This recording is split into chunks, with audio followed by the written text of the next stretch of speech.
Before tuition is due.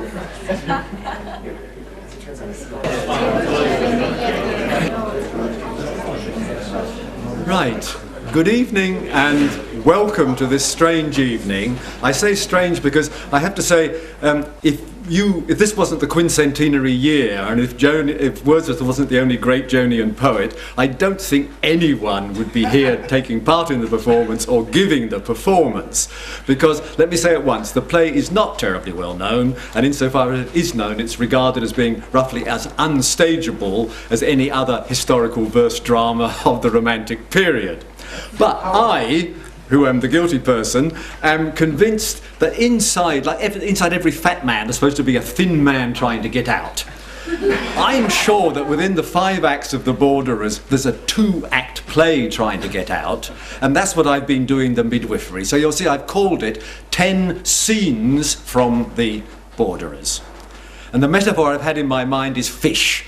I've cooked the whole fish, then I've discarded the head and the tail and the skin and the bones and got 10 juicy fillets. But note, I have tried to lay the fillets out on the dish so they look like a fish. If you follow the 10 scenes, you're following the whole action of the play that matters, okay? And still pursuing that same metaphor, I prepared a simple sauce and a few condiments to help the digestibility of it. So you're going to hear here 5 good voices reading the poetry, you're going to hear a dozen pieces on the harp to accompany it, and you're going to see some texts and some images, and I thought we'd start with just a brief explanation of the images.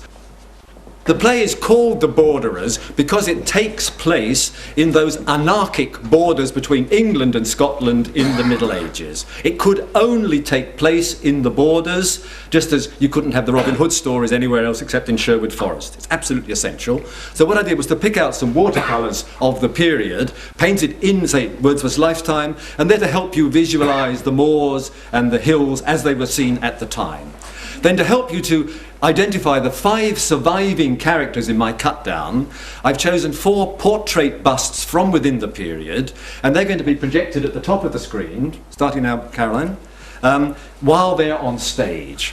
And I'll just introduce them to you so you can follow a bit better. This is Baron Herbert, a former crusader, very old, blinded in the wars, dispossessed of his baronial lands, and living very humbly in Cumbria. Then arrives his daughter Matilda. She's a spiritual cousin of Cordelia, if you like, but also of Maid Marian, because she's fallen in love with the head of the local band of outlaws, who are called Borderers in that part, and these Borderers see themselves as instruments of natural justice in a lawless world, as Robin Hood and his merry men did. Then thirdly comes Mortimer, the leader of the Borderers, a charismatic man but a tortured man, and as you will gather as you go along, there's a lot of the real Wordsworth as he was in the early 1790s inscribed in this, and the bust you're looking at is actually Wordsworth himself. Okay? Then finally comes Rivers, who's the second in command of the Borderers, but older perhaps by 20 years. He's not just a grey eminence, he's a black eminence in the band. His literary ancestors include Iago and Milton Satan, but the real-life models are Robespierre and Danton, the men who within 3 years went from dancing round the trees of the Liberty to the Reign of Terror and the guillotine. Wordsworth was in France for the dancing and for the guillotine, and it left a tremendous impression on his mind. He's working out that part of him. I've suppressed in my cut-down all the details in the plot as to how Rivers, the crafty person, deceives people. He persuades Mortimer that Herbert is a villain who deserves to die. He persuades Herbert that Mortimer is no more than a mafioso, and he's brought Matilda to write a letter to her lover renouncing him. So he's really been machinating, but you don't need to know the details of that. What I've kept is almost every word which shows him as Osama bin Laden. Be careful. A corrupter of young men's minds, a groomer of suicide bodies, a terrorist who preaches you can't make omelettes without breaking eggs. I've let all that rhetoric in. That's the bit that Wordsworth was held by and then repudiated. And then finally, a small part at the end, there's a Cumbrian peasant, Robert, but he is, in his strange way, in his limited way, like Mortimer and like Rivers. I'm going to use the screen to project words. It's a very simple example. They're kept to their minimum. What they're doing really most of the time is saying what the scene is or summarising bits we've had to cut. Sometimes they come in sequences of 3 or 4 little summaries. When they do, our harpist, Manon Hughes, a Jonian back with us after 3 years, will play little preludes and things to keep the temperature high. I hope you'll find that you don't lose any slacking as you're following the bits that have been left out. And a quick word about the choice of music. That too has come from within the period. Okay, so the busts and the watercolours and the music. We've tried as far as possible to get Scottish folk songs of a kind that were terrifically popular in the 1790s. But you'll recognise, I hope, one Tannhäuser march, which comes again and again. Tannhäuser began to be composed in the year this play was published. So it's very, very pertinent to the thing. Okay, I hope you'll find that the images and the texts and the busts and the music and the reading come together to make this strange poetic drama work. Only one last person to mention, standing up there behind his camera, is James Willets, who's been working with me on various things for 5 years. He's hoping to film it this evening. We hope that what you're going to see is going to go into the archive of St John's and Dove Cottage in the Lake District, which is the house of Wordsworth. I hope you enjoy this very strange evening. Manon is going to lead into the prelude.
See, they come.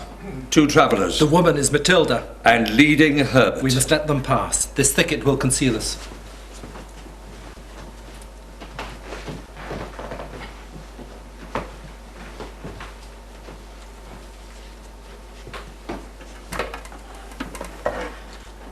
Plague on that dismal moor! In spite of all the larks that cheered our path, I ne'er shall love it more. Indeed, you are quite exhausted. Here is a green bank. Let us repose a little. Few minutes gone, a faintness overspread my frame, and I bethought me of 2 things I ne'er had heart to separate: my grave and thee, my child. Believe me, honoured sire, 'tis weariness that breeds these gloomy fancies, and you mistake the cause. You hear the woods resound with music. Could you see the sun and look upon the pleasant face of nature? I comprehend thee. I should be as cheerful as if we 2 were twins, 2 songsters bred in the same nest, my springtime one with thine. My fancies if they be, are such as come, dear child, from a far deeper source than bodily weariness. While here we sit, I feel my strength returning, but when thy father must lie down and die, how wilt thou stand? Is he not strong? Is he not valiant? Am I then so soon forgotten? Have my warnings passed so quickly out of thy mind? My dear, my only child, thou wouldst be leaning on a broken reed, this Mortimer. Oh, could you hear his voice? Alas, you do not know him. He is one all gentleness and love. Unhappy woman. Nay, it was my duty thus much to speak. But think not I forget, dear father, How could I forget and live? You, and the story of that doleful night when, Antioch blazing to her topmost towers, you rushed into the murderous flames, returned blind as the grave. But, as you oft have told me, clasping your infant daughter to your heart. Thy mother, too! Scarce had I gained the door, I caught her voice. She threw herself upon me. I felt thy infant brother in her arms. She saw my blasted face. A tide of soldiers that instant rushed between us, and I heard her last death shriek distinct among 1,000.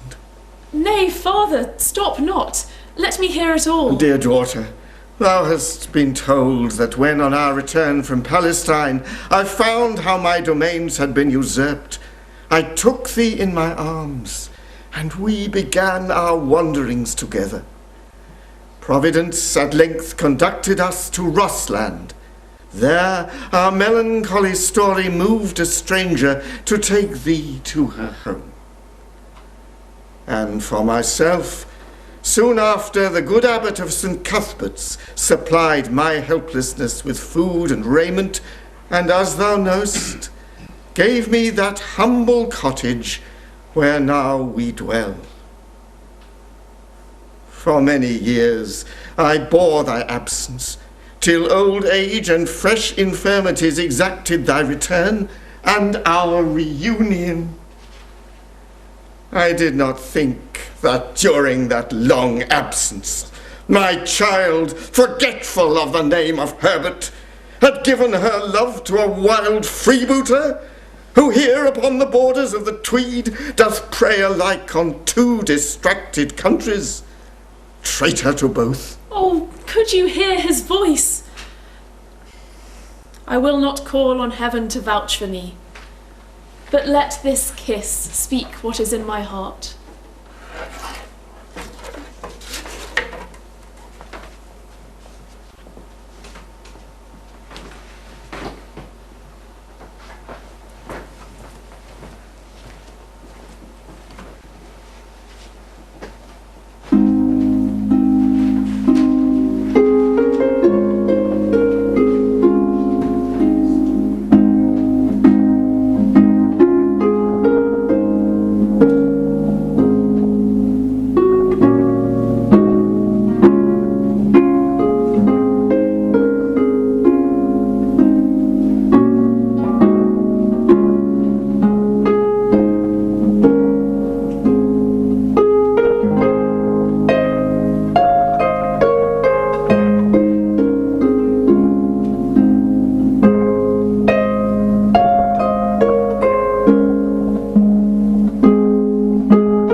They chose him for their chief.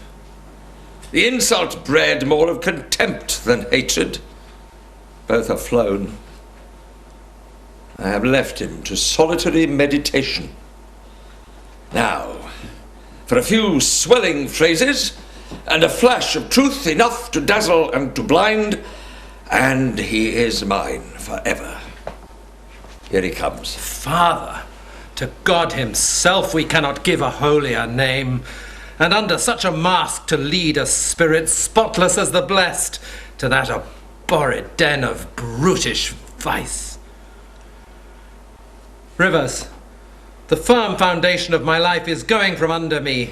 These strange discoveries, looked at from every point of fear or hope, duty or love, involve, I feel, my ruin. But this pretended father... Earthly law measures not crimes like his. Well, we rank not, happily, with those who take the spirit of their rule from that soft class of devotees who feel reverence for life so deeply that they spare the verminous brood and cherish what they spare while feeding on their bodies. Would that Matilda were present. to the end that we might hear what she can urge in his defence. She loves him. We will conduct her hither. These walls shall witness it. From first to last, he shall reveal himself. How happy are we who live in these disputed tracts, that own no law but what each man makes for himself. Here, justice has indeed a field of triumph. Let us be gone and bring her hither. Here the truth shall be laid open, his guilt proved before her face. The rest be left to me. You will be firm. But though we well may trust the issue to the justice of the cause, caution must not be flung aside. Remember, yours is no common life. Self-stationed here, upon these savage confines, we have seen you stand like an isthmus twixt two stormy seas that oft have checked their fury at your bidding. Your single virtue has transformed a band of fierce barbarians into ministers of peace and order. Aged men with tears have blessed their steps. The fatherless retire for shelter to their banners.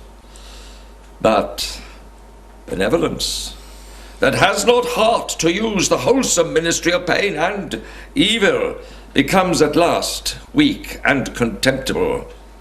Your generous qualities have won due praise, but vigorous spirits look for something more than youth's spontaneous products, and today you will not disappoint them, and hereafter... You're wasting words. Hear me then, once for all. I have loved to be the friend and father of the oppressed, a comforter of sorrow. There is something which looks like a transition in my soul, and yet it is not. Let us lead him hither. Stop for a moment. 'Tis an act of justice. And where's the triumph if the delegate must fall in the execution of his office? The deed is done, if you will have it so, here, where we stand. How may this be done? A few leagues hence we shall have open ground, and nowhere upon earth is place so fit to look upon the deed.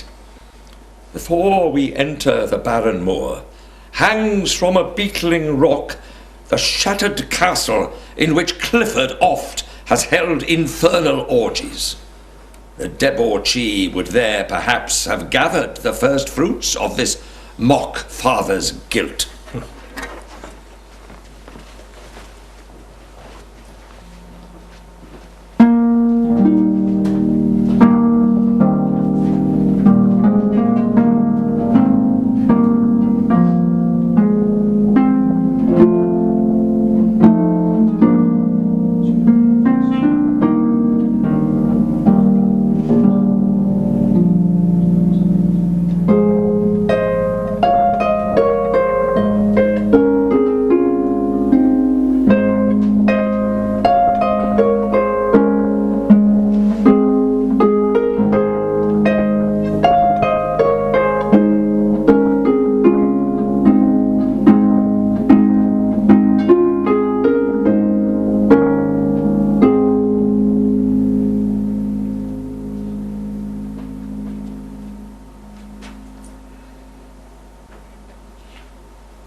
Tis a wild night. Yes, I'd give my cloak and bonnet for a warm fire. The wind blows keen. My hands are numb. Oh, 'tis a bitter night. I hope Matilda is well housed. You know, that horseman who at full speed swept by us where the wood roared in the tempest was within an ace of sending to his grave our precious charge. And that would have been a vile mischance. It would. Justice had been most cruelly defrauded. Most cruelly. When upon the plank I had led him cross the torrent, his voice blessed me. You could not hear, for the foam beat the rocks with deafening noise. The benediction fell back on himself, but changed into a curse. That dog of his, you are sure, could not come after us. He must have perished. The torrent would have dashed an oak to splinters. You said you did not like his looks, that he would trouble us. If he were here again, I swear the sight of him would quail me more than 20 armies. No, where are you going? Truly, I was going to waken our stray baron. Stop. But perhaps you'd better like we should descend together and lie down by his side. What say you to it? 3 of us, we should keep each other warm. Look, I'll answer for it that our 4-legged friend shall not disturb us. Further, I'll not engage. Come, for manhood's sake. These drowsy shiverings, this mortal stupor which is creeping over me, what do they mean? Were this my single body opposed to armies, not a nerve would tremble. Why do I tremble now? Is not the depth of this man's crimes beyond the reach of thought? And yet, in plumbing the abyss for judgment, something I strike upon which turns my mind back on herself, I think, again. My breast concenters all the terrors of the universe. I look at him and tremble like a child. You say he was asleep. Look at this arm and tell me if it is fit for such a work. Rivers! This is some sudden seizure. A most strange faintness. Will you hunt me out a draught of water? Well, nay, to see you thus moves me beyond my bearing. I will try to gain the torrent's brook.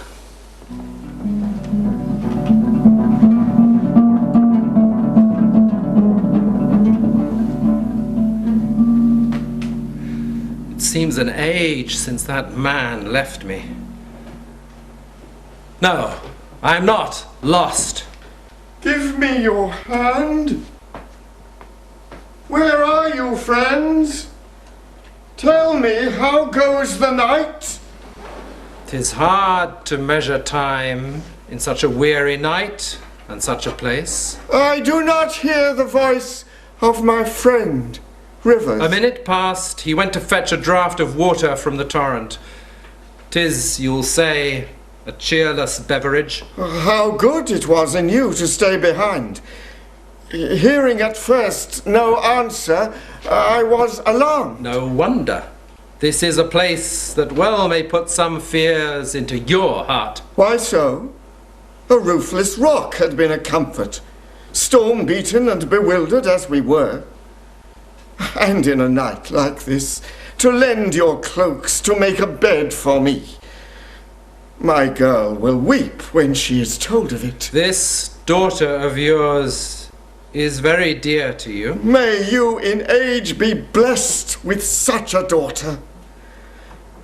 When from the Holy Land I had returned sightless, and from my heritage was driven a wretched outcast, but this strain of thought would lead me to talk fondly. But when you were an outcast, the little orphan then would be your succor and do good service, though she knew it not. I turned me from the dwellings of my fathers, where none but those who trampled on my rights seemed to remember me. To the wide world I bore her, in my arms, her looks won pity. She was my raven in the wilderness, and brought me food. Have I not cause to love her? Yes. More than ever parent loved a child? Yes. I will not murmur. Merciful God, I will not murmur.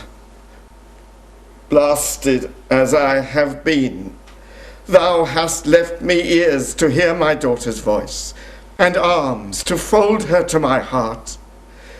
Submissively thee I adore, and find my rest in faith. Herbert, confusion. Here it is, my friend. A charming beverage for you to carouse this bitter night. Ah, Rivers! 10 bright crosses I would have given not many minutes gone to have heard your voice. Your couch, I fear, good Baron, has been but comfortless. And yet that place, when the tempestuous wind first drove us hither, felt warm as a wren's nest. You'd better turn and under covert rest till break of day, or till the storm abate. He has restored you. No doubt you have been nobly entertained. But soft, how came he forth? The nightmare conscience has driven him out of harbour? I believe you have guessed right. The trees renew their murmur. Come, let us house together.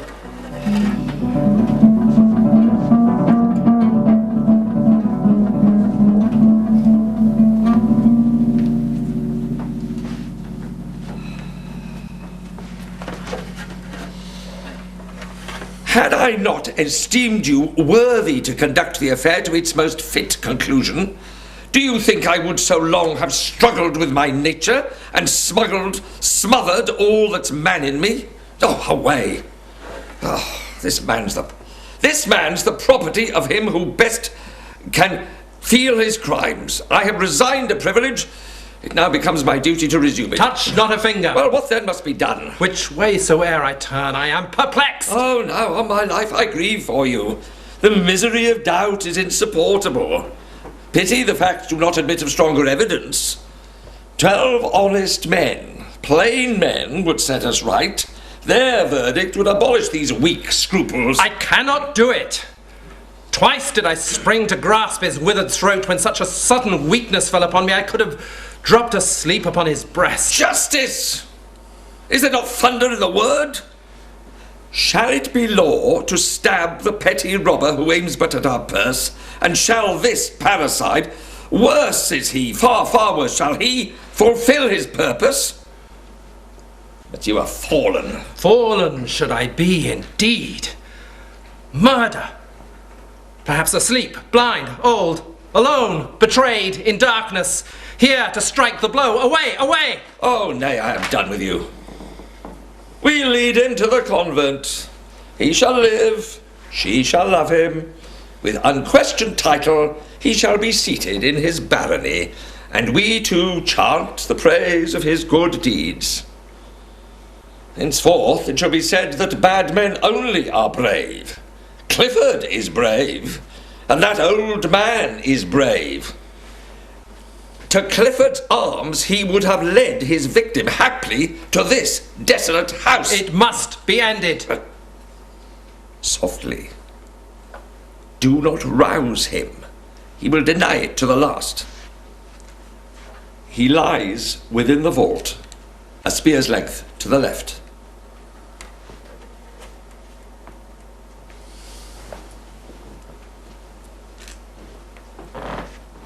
Murder? What? Of whom? We kill a worn-out horse, and who but women sigh at the deed? Hew down a withered tree, and none look grave but dotards. He may live to thank me for this service. Then shatter the delusion, break it up, and set him free. What follows? I have learnt that things will work to ends the slaves of the world do never dream of. I have been what he, this boy, when he comes forth with bloody hands, might envy, and am now, but he shall know what I am now. Praying? Or parleying? Ha! Is he not eyeless? He's been half dead these 15 years.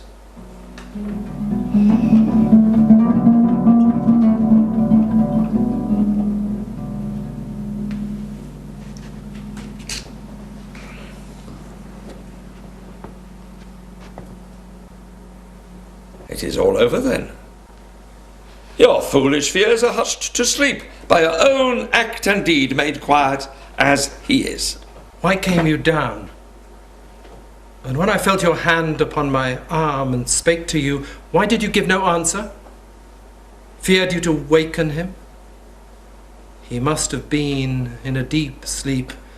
I whispered to him thrice. There are the strangest echoes in this place! Oh, let them gabble to the day of doom. Scarcely by groping had I reached the spot when round my wrist I felt a cord drawn tight, as if the blind man's dog were pulling at it. But after that? The features of Matilda lurked in his face. Yes, her very look, smiling in sleep. A pretty feat of fancy. Though but a glimpse, it sent me to my prayers. Is he alive? What mean you? Who? Alive? Herbert. Since you will have it, Baron Herbert. He who will gain his seigneury when Matilda hath become Clifford's harlot. Is he living? The old man in the dungeon. is alive. Henceforth, then, will I never in camp or field obey you more. Your weakness to the band shall be proclaimed. Brave men, they all shall hear it. You, a protector of humanity, avenger, you of outraged innocence. 'Twas dark, dark as the grave. Yet did I saw him, his face turned toward me, and I tell thee, Matilda's filial countenance was there to baffle me. It put me to my prayers. Upwards I cast my eyes, and through a crevice beheld a star twinkling above my head. And by the living God, I could not do it.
Last night, when moved to lift the avenging steel, I did believe all things were shadows.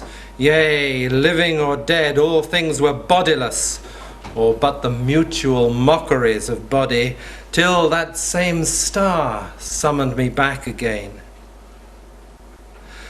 Now I could laugh till my ribs ached. Oh, fool! To let a creed built in the heart of things dissolve before the twinkling of a star. Rivers, I could fetch lessons out of wiser schools than you have entered, were it worth the pains. Young as I am, I might go forth a teacher, and you should see how deeply I could reason of love in all its shapes, beginnings, ends, of moral qualities in their diverse aspects, of actions and their laws and tendencies. You take it as it merits. 1. A king, general or cham, sultan or emperor, strews 20 acres of good meadow ground with carcasses. Another sits in the sun, and by the hour floats kingcups down the brook. A hero one we call, and scorn the other as time's spendthrift. But have they not a world of common ground to occupy, both fools or wise alike, each in his way? In troth, I begin to think so. Now, for the cornerstone of my philosophy. I would not give a denier for the man who on such provocation as this earth yields could not chuck his babe beneath the chin and send it with a fillip to the grave. There you leave me behind. But first, how wash our hands of this old man? Oh yes, that mole, that viper in the path. Plague on my memory, him I had forgotten. Yes, well, you know we left him sitting. See him yonder. Ha! As 'twill be but a moment's work, I will stroll on. Follow when 'tis done.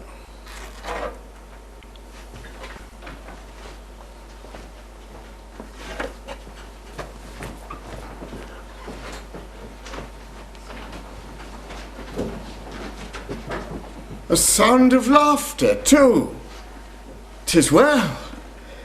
I feared the stranger had some pitiable sorrow pressing upon his solitary heart. Hush! 'Tis the feeble and earth-loving wind that creeps along the bells of the crisp heather. Alas, 'tis cold, I shiver in the sunshine. What can this mean? There is a psalm that speaks of God's parental mercies. With Matilda I used to sing it. Listen. What foot is there? And I have loved this man, and she hath loved him, and I loved her, and she loves the Lord Clifford, and there it ends. If this be not enough to make mankind merry for evermore, then plain it is as day that eyes were made for a wise purpose, verily to weep with. Good Baron, have you ever practised tillage? Pray tell me what this land is worth by the acre. How glad I am to hear your voice. I know not wherein I have offended you. Last night I found in you the kindest of protectors, but for these 2 hours past, once only have you spoken, when the lark whirred from among the fern beneath our feet, and I, no coward in my better days, was almost terrified. That's excellent. So you bethought you of the many ways in which a man may come to his end, whose crimes have roused all nature up against him. Pshaw! For mercy's sake, is nobody in sight? No traveller, peasant, herdsman? Not a soul. Here is a tree, ragged and bent and bare, that turns its goat-speared flakes of pea-green moss from the stern breathing of the rough sea wind. This have we, but no other company. Commend me to the place. If a man should die and leave his body here, it were all one as he were 20 fathoms underground. Where is our common friend? A ghost, methinks. The spirit of a murdered man, for instance, might have fine room to ramble about here, a grand domain to squeak and gibber in. Lost man, if thou have any close pent-up guilt pressing upon thy heart, and this the hour of visitation... You have a daughter. Oh, that she were here! She hath an eye that sinks into all hearts, and if I have in aught offended you, soon would her gentle voice make peace between us. I do believe he weeps. I could weep too. There is a vein of her voice that runs through his. These tears, I did not think that aught was left in me of what I have been. Yes, I thank heaven, one happy thought has passed across my mind. It may not be. I am cut off from man. No more shall I be man. No more shall I have human feelings. Now, for a little more about your daughter. Troops of armed men met in the roads would bless us. Little children, rushing along in the full tide of play, stood silent as we passed them. I have heard the boisterous carman in the miry road check his loud whip and hail us with mild voice, and speak with milder voice to his poor beasts. And whither were you going? Learn, young man, to fear the virtuous and reverence misery. Here do I stand, alone, to helplessness by the good God, our common Father, doomed. But I had once a spirit and an arm... Now, for a word about your barony. I fancy when you left the Holy Land and came to, what's your title, eh? Your claims were undisputed? Like a mendicant, whom no one comes to meet, I stood alone.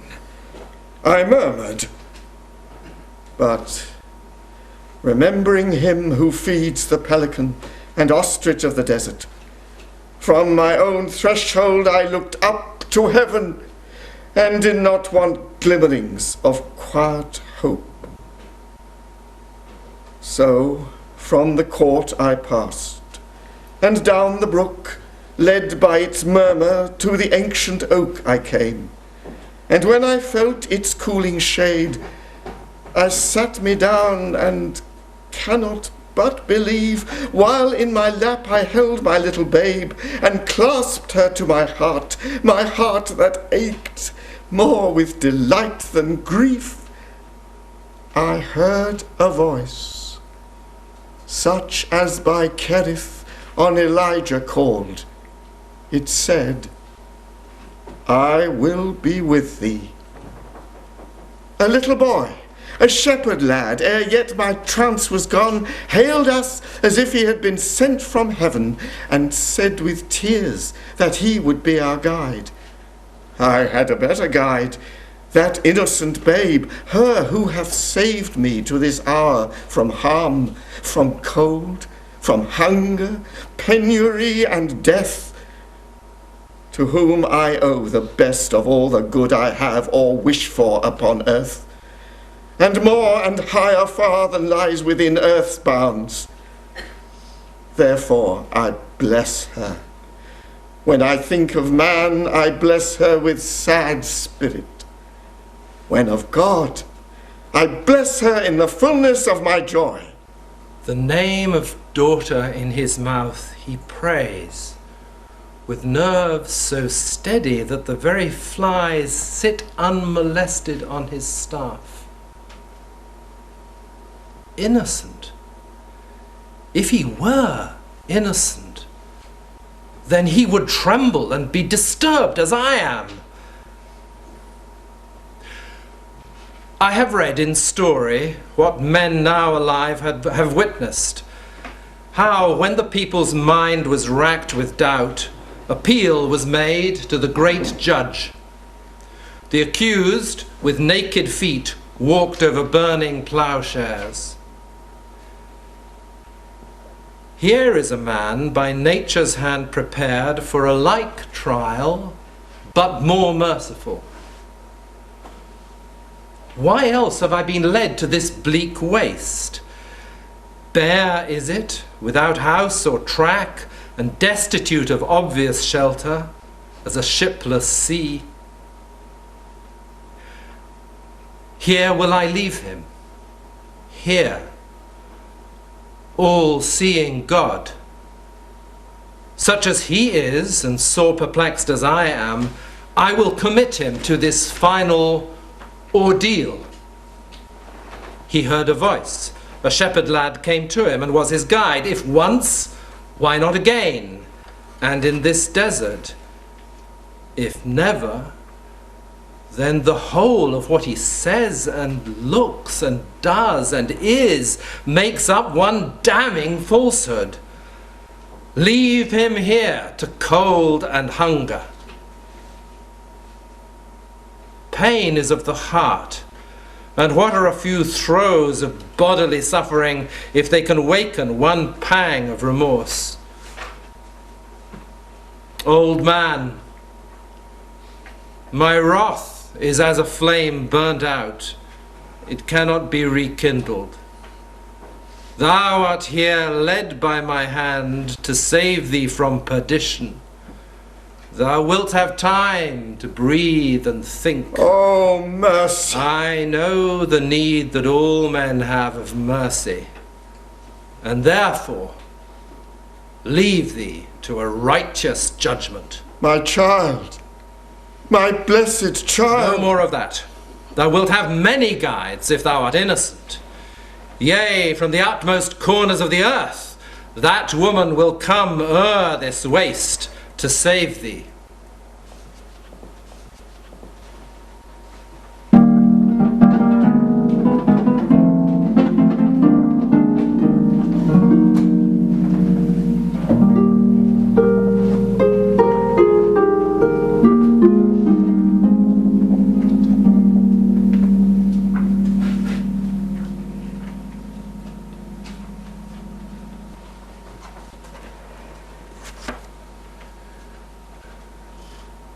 Deep, deep and vast, vast beyond human thought, yet calm.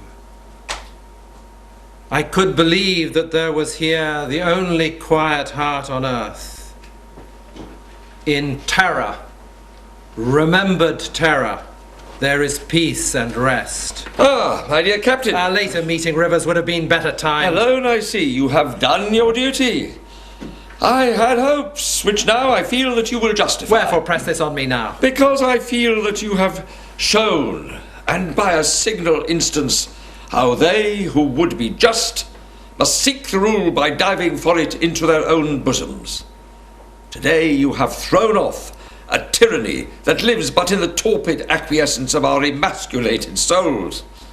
You have obeyed the only law that sense submits to recognize, the immediate law, from the clear light of circumstances flashed upon an independent intellect. I would be left alone. I know your motives, your struggles I witnessed, and now hail your victory. Spare me a while that greeting. It may be that some there are, squeamish, half-thinking cowards, who will turn pale upon you, call you murderer, and you will walk in solitude among them. A mighty evil for a strong-built mind. Solitude. The eagle lives in solitude. Even so, the sparrows sow on the housetop, and I, the weakest of God's creatures, stand resolved to abide the issue of my act alone. Fortitude is the child of enterprise. Great actions move our admiration, chiefly because they carry in themselves an earnest that we can suffer greatly. Action is transitory. A step, a blow, the motion of a muscle this way or that is done, and in the after vacancy we wonder at ourselves, like men betrayed. Suffering is permanent, obscure and dark, and shares the nature of infinity. I say I have disturbed you. By no means. Oh, compassion, pity. Pride can do without them. And what if you should never know them more? He's a puny soul who, feeling pain, finds ease because another feels it too. Remorse cannot live with thought. Think on, and it will die. What? In this universe, where the least things control the greatest, where the faintest breath that breathes can move a world. What? Feel remorse where? If a cat had sneezed, a leaf had fallen, the thing had never been whose very shadow gnaws us to the vitals. Now whither are you wandering, that a man so used to suit his language to the time should thus so widely differ from himself? It is most strange. A murder! What's in the world? If a snake crawl from beneath our feet, we do not ask a license to destroy him. Our good governors hedge in the life of every pest and plague that bears the shape of man. And for what purpose but to protect themselves from extirpation? This flimsy barrier you have o'erleaped. My office is fulfilled. The man is now delivered to the judge of all things. Dead. I have borne my burthen to its destined end. This instant we'll return to our companions. Oh, how I long to see their faces once again.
That chapel bell in mercy, seemed to guide me, but now it mocks my steps.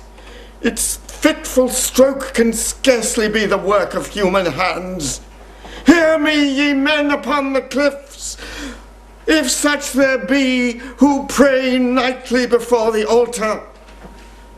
Oh, that I had but strength to reach the blaze.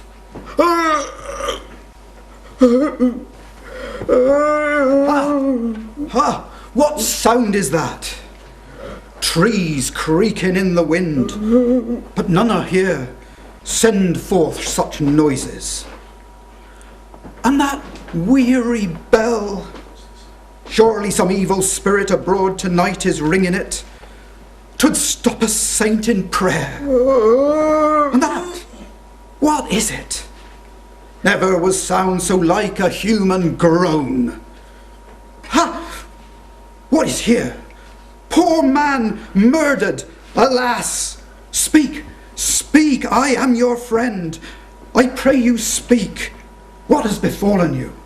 A stranger has done this, and in the arms of a stranger I must die. Nay, think not so. Come, let me raise you up. Oh, this is a dismal place. Take me for your guide and your support. My hut is not far off.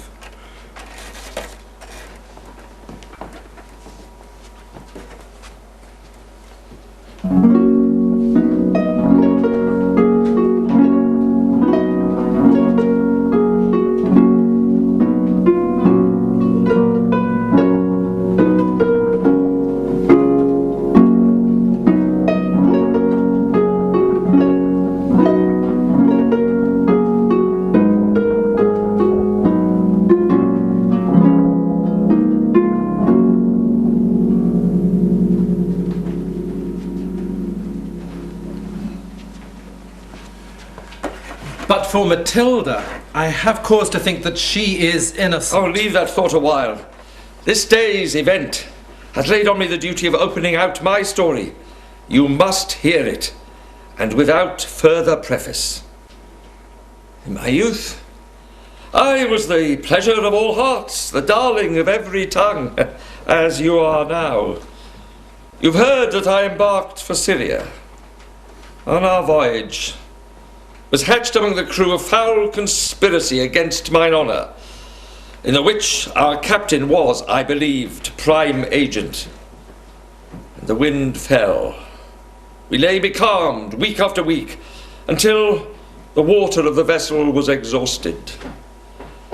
I felt a double fever in my veins, yet rage suppressed itself. To a deep stillness did my pride tame my pride.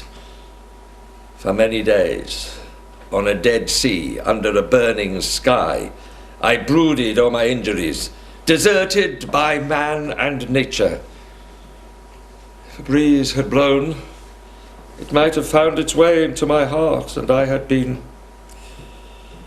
No matter, do you mark me? Quick, to the point. If any untold crime doth haunt your memory... No, prithee, patience, hear me further. One day, in silence, did we drift at noon by a bare rock, narrow and white and bare. No food was there, no drink, no grass, no shade, nor any living thing whose lot of life might stretch beyond the measure of one moon. To dig for water on the spot, the captain landed with a small troop, myself being one. And ere I reproached him for his treachery, imperious at all times, his temper rose, he struck me. And in that instant had I killed him and put an end to his insolence, but my comrades rushed in between us. And then did I insist, all hated him and I was stung to madness, that we should leave him there, alive. And we did so. And he was famished? Naked was the spot. Methinks I see it now. How in the sun its stony surface glittered like a shield. And in that miserable place we left him, alone, but for a swarm of minute creatures not one of which could help him while alive, or mourn him dead. A man by men cast off, left without burial. Nay, not dead nor dying, but standing, walking, stretching forth his arms, in all things like ourselves, but in the agony with which he called for mercy. And even so he was forsaken. 'Twas an island, only by sufferance of the winds and waves, which with their foam could cover it at will. I know not how he perished. But the calm, the same dead calm, continued many days. But his own crime had brought on him this doom. His wickedness prepared it. These expedients are terrible, yet ours is not the fault. Oh, the man was famished, and was innocent. Impossible. The man had never wronged me. Banish the thought, crush it, and be at peace. His guilt was marked. These things could never be were there not eyes that see, and for good ends, when ours are baffled. I had been deceived. And from that hour the miserable man no more was heard of? I had been betrayed. And he found no deliverance? The crew gave me a hearty welcome. They had laid the plot to rid themselves at any cost of a tyrannic master whom they loathed. And so we pursued our voyage. When we landed, the tale was spread abroad. My power at once shrunk from me. Plans and schemes and lofty hopes all vanished. I gave way. Do you attend? The crew deceived you? Nay, command yourself. It is a dismal night. How the wind howls. I hid my head within a convent. There lay passive as a dormouse in midwinter. That was no life for me. I was overthrown but not destroyed. The proofs. You ought to have seen the guilt and touched it. Touched it, felt it at your heart as I have done. A fresh tide of crusaders drove by the place of my retreat. I saw it and burst forth, thirsting for some of those exploits that fill the earth with sure redemption of lost peace. From Palestine, we marched to Syria. And after I left the camp, when all that multitude of hearts was still, and followed on through woods of gloomy cedar, into deep chasms troubled by roaring streams, or from the top of Lebanon surveyed the moonlight desert and the moonlight sea. In these my lonely wanderings I perceived what mighty objects do impress their forms to elevate our intellectual being. And when from these forms I turned to contemplate the world's opinions and her usages, I seemed a being who had passed alone into a region of futurity whose natural element was freedom. Stop! I may not, cannot follow thee. You must. I had been nourished by the sickly food of popular applause. I now perceived that we are praised only as men in us do recognize some image of themselves, an abject counterpart of what they are, or the empty thing that they would wish to be. I felt that merit has no surer test than obloquy. That if we wish to serve the world in substance, not deceive by show, we must become obnoxious to its hate, or fear disguised in simulated scorn. I pity, can forgive you, but those wretches, that monstrous perfidy! Keep down your wrath. Life stretched before me smooth as some broad way cleared for a monarch's progress. And the men from whom this liberation came you would destroy. Join me in thanks for their blind services. 'Tis a strange aching that, when we would curse and cannot. You have betrayed me. I have done. I am content. I know that he is guiltless, that both are guiltless without spot or stain, mutually consecrated. Have you betrayed me? Speak to that. The mask which for a season I have stooped to wear must be cast off. Know then that I was urged, for other impulse let it pass, was driven, to seek for sympathy, because I saw in you a mirror of my youthful self. And now you are suffering. For the future day, 'tis his who will command it. Think of my story. Herbert is innocent. You do but echo my own wild words. Young man, the seed must lie hid in the earth, or there can be no harvest. 'Tis nature's law. What I have done in darkness, I will avow before the face of day. Herbert is innocent. What fiend could prompt this action? Innocent! Oh, breaking heart! Alive or dead, I'll find him. Alive? Perdition!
In any corner of this savage waste have you, good peasant, seen a blind old man? I heard. You heard him? Where? When heard him? As you know, the first hours of last night were rough with storm.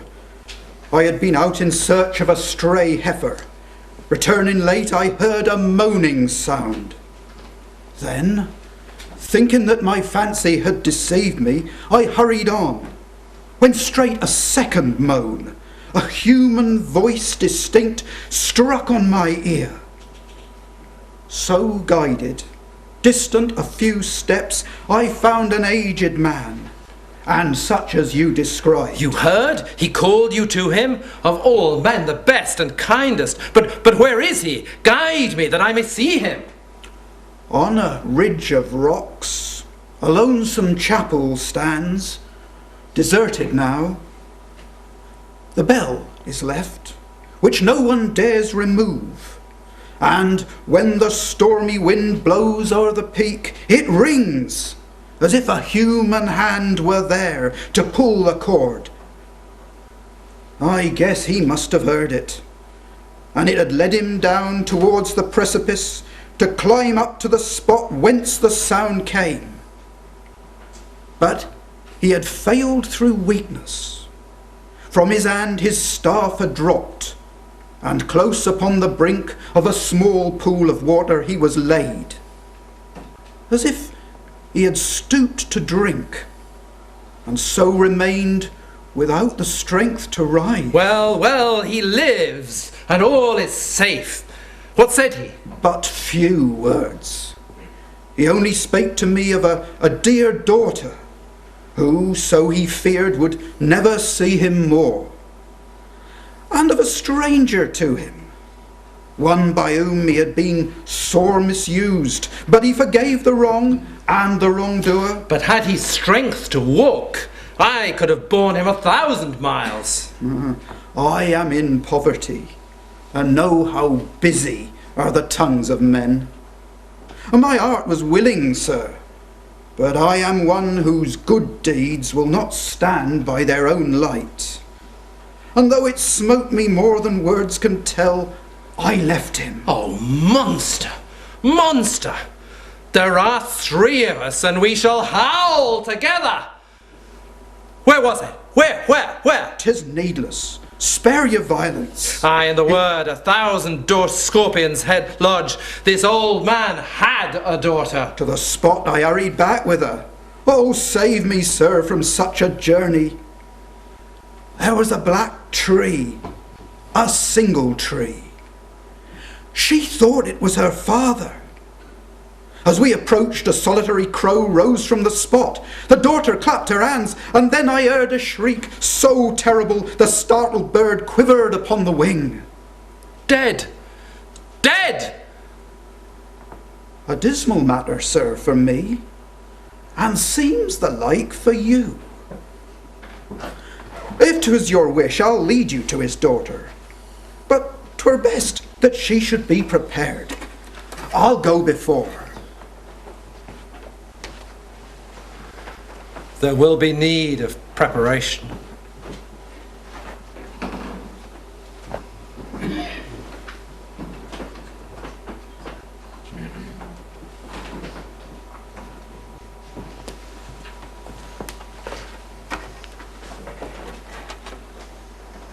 Your father, lady, from a wilful hand, has met unkindness. So indeed he told me, and you remember such was my report. My father is dead. Why dost thou come to me with words like these? A wicked man should answer for his crimes. Hard by, a man I met, who from plain proofs of interfering heaven, I have no doubt laid hands upon your father. Fit it were you should prepare to meet him. I have nothing to do with others.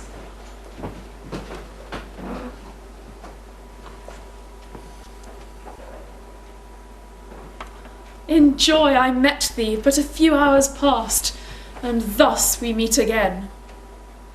One human stay is left me still in thee.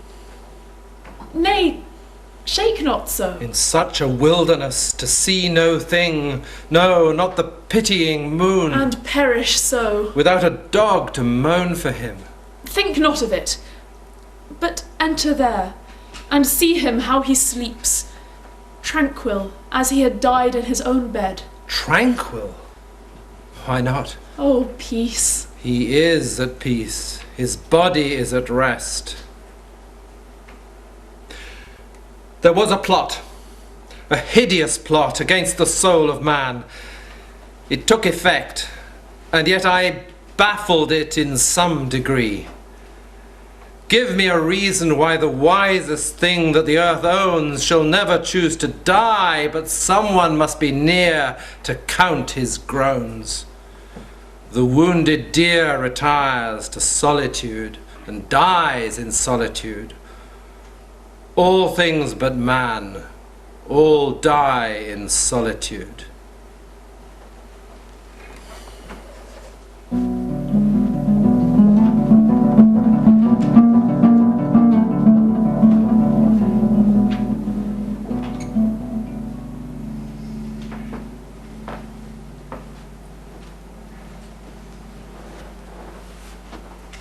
The dead have but one face.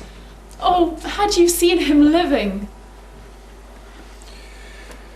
Aye, so filled with horror is this world, am unto thee the thing most precious that it now contains.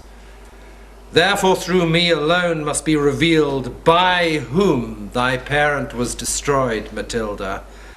I have the proofs. Oh, miserable father! Thou didst command me to bless all mankind. Nor to this moment have I ever wished evil to any living thing. But hear me, ye heavens! May vengeance haunt the fiend for this most cruel murder. Let him live and move in terror of the elements. The thunder send him on his knees to prayer in the open streets. And let him think he sees, if e'er he entereth the house of God, the roof, self-moved, unsettling o'er his head. And let him, when he would lie down at night, point to his wife the blood drops on his pillow. My voice was silent, but my heart hath joined thee.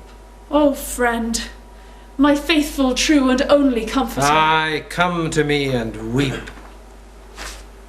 Thy vest is torn. Thy cheek is deadly pale. Hast thou pursued the monster? I have found him. I am accursed. All nature curses me, and in my heart thy curse is fixed. The truth must be laid bare. It must be told and borne. I am the man. Abused, betrayed, but how it matters not. Presumptuous above all that ever breathed, who, casting as I thought a guilty person upon heaven's righteous judgment, did become an instrument of fiends. Through me, thy father perished. You have then seen my father? He has leaned upon this arm. You led him towards the convent. That convent was Stone Arthur Castle. Thither we were his guides. I on that night resolved that he should wait thy coming till the day of resurrection. Was it my father? No. No. No. For he was meek and patient, feeble, old and blind, helpless, and loved me dearer than his life. But hear me. For one question I have a heart that will sustain me. Did you murder him? No, not by stroke of arm, but learn the process. Proof after proof was pressed upon me, guilt made evident as seemed by blacker guilt. His looks, his words and tones and gestures did but serve with me to aggravate his crimes, and heaped ruin upon the cause for which they pleaded. Then pity crossed the path of my resolve. Confounded, I looked up to heaven and cast, Matilda, thy blind father on the ordeal of the bleak waste, left him, and so he died.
No more of that. In silence hear my doom. A hermitage has furnished fit relief to some offenders. Other penitents, less patient in their wretchedness, have fallen like the old Roman on their own sword's point. They had their choice. A wanderer must I go, the spectre of that innocent man, my guide. No human ear shall ever hear me speak. No human dwelling ever give me food, or sleep, or rest. But over waste and wild, in search of nothing that this earth can give but expiation, will I wander on, a man by pain and thought compelled to live, yet loathing life, till anger is appeased in heaven, and mercy gives me leave to die.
wish we could bring the lights up, but we can't.